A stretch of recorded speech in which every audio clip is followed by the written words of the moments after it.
The market may no longer be as saturated with first-person shooters as it was a decade ago. No, this generation it's all about open-world games. But the FPS still remains a pillar of this industry. Every year, we get treated to some excellent and memorable first-person shooters. And looking at the games lying in wait for 2019 and beyond, we can rest assured that that isn't going to change anytime soon. In this feature, we'll be taking a look at 16 such games, many of which will be launching by the time this year is over, and others that might not. Do note that a couple of these games will also be games that haven't officially been revealed yet, but for some reason or another, we all know for a fact that they're coming soon. With all that out of the way, let's jump right in.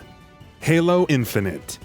After the disappointing Halo 5 Guardians, it became clear that Microsoft's legendary franchise was in need of a reinvention, and Infinite is looking like it's going to be just that. Beyond a brief trailer at E3 2018, we haven't really seen much of the next Halo title, but 343 Industries seems adamant on bringing this great franchise back on track by implementing some fresh new ideas. Hopefully we'll get to see a lot more of it at E3 this year. Doom Eternal. Doom made a triumphant return in 2016 with one of the best shooters to have launched in years, and Doom Eternal looks like it's going to be all that, but bigger, better, and more badass, employing the same fast-paced and bombastic action that the series is known for, while also implementing new mechanics and features to have an increased focus on mobility and even more gore. Doom Eternal is looking like a recipe for a sure-shot success. Rage 2. Rage didn't exactly set the world on fire back when it launched in 2010, but it showed potential, and Rage 2 is looking to maximize that potential. Co-developed by id Software and Avalanche Studios, it's promising to take after the best aspects of both developers, the weighty shooting of id and the open-world chaos of Avalanche, all coming together in a package that's looking better and better with each new showing. WOLFENSTEIN YOUNGBLOOD. With the New Order and the new Colossus, Machine Games revived this legendary franchise, while delivering two of the best single-player shooters we've played in years. Youngblood may not be the fully fledged sequel we've been waiting for, but more Wolfenstein is good Wolfenstein. The promise of co-op action is an exciting one, while the fact that the game can also be played entirely solo means that those who are looking for something more in line with Youngblood's predecessors won't be left wanting.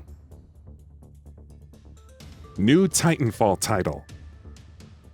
Titanfall 3 might not be coming anytime soon, but Respawn Entertainment's CEO has said that there are more Titanfall games coming, one of which is going to be coming out later this year. And while we know absolutely nothing about it, not even its name, the series' pedigree and that of the developer behind it are reasons enough to make us quite excited.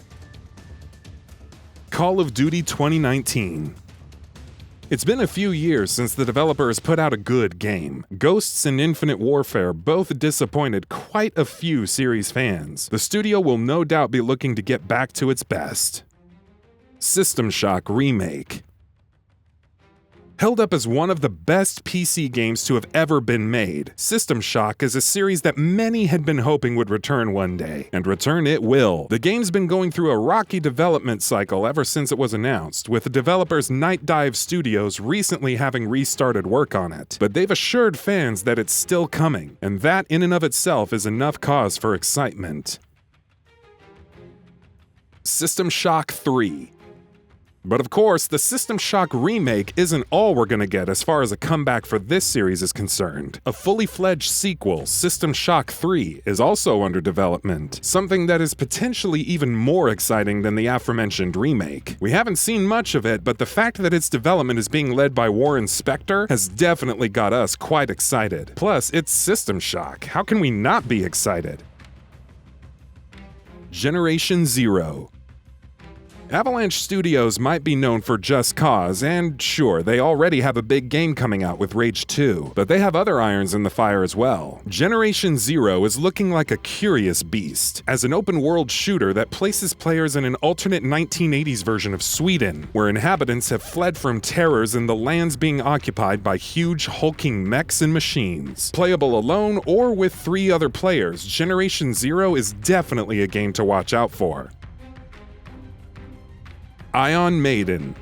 The genre of first-person shooters has evolved quite a bit since the days of Duke Nukem and Wolf 3D, but there's a charm to those classic old-school shooters that is simply undeniable, and it is that charm exactly that Voidpoint and 3D Realms' upcoming Ion Maiden is looking to recapture, promising a similar old-school experience that takes after the genre's forefathers. Developed on the Build engine, Ion Maiden is a game that veteran fans of the genre will surely be looking forward to. WITCHFIRE. Combining elements of dark fantasy with first-person shooter gameplay, WITCHFIRE is looking like one of the most unique games in the genre to be coming out in the near future. Not only does it offer a unique and grim aesthetic, it also looks top-notch, while the concept of hunting down witches in the 1400s in a first-person shooter is just an inherently fascinating one in and of itself. Atomic Heart.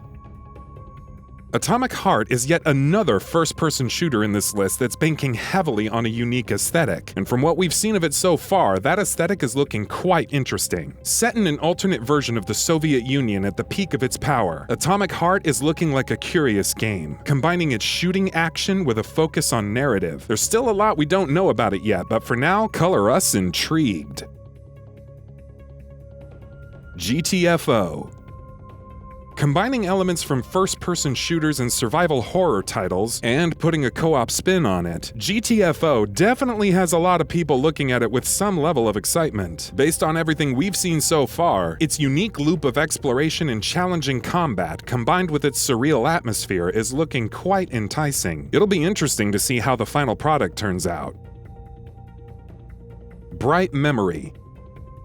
Bright Memory's already got going with its first episode, which launched in January, so we can say for sure that it's definitely a game to keep an eye on. Its blend of shooting and melee action is thrilling and energetic, while the added element of supernatural powers makes combat that much more exciting. The first episode wasn't without its issues, sure, but there's a lot of potential here nonetheless. Ready or Not. There hasn't been a great deal of fanfare surrounding Ready or Not, but the more you look into it, the more intrigued you'll be. Promising tactical multiplayer gameplay in the vein of Rainbow Six Siege, Ready or Not will put players in the middle of tense and hostile situations that they, as members of an elite SWAT unit, will be tasked with defusing. It remains to be seen just how well it'll implement its ideas, but for now, we're curious to see more of it. Due Process. Due Process might not be the most high-profile name on this list, but it's definitely one of the most intriguing, that's for sure. It combines a retro 90s style look with tactical multiplayer action, putting a great deal of emphasis on planning, teamwork, cooperation, and tactics, as 2 teams of 5 players go head-to-head against each other in procedurally generated maps. Definitely one to watch out for. And that about does it for this video. If you enjoyed what you watched and want to see more from GamingBolt, please hit the subscribe button. Also, don't forget to switch on the notifications bell icon next to it. That way you'll never miss any of our videos. Thanks for watching.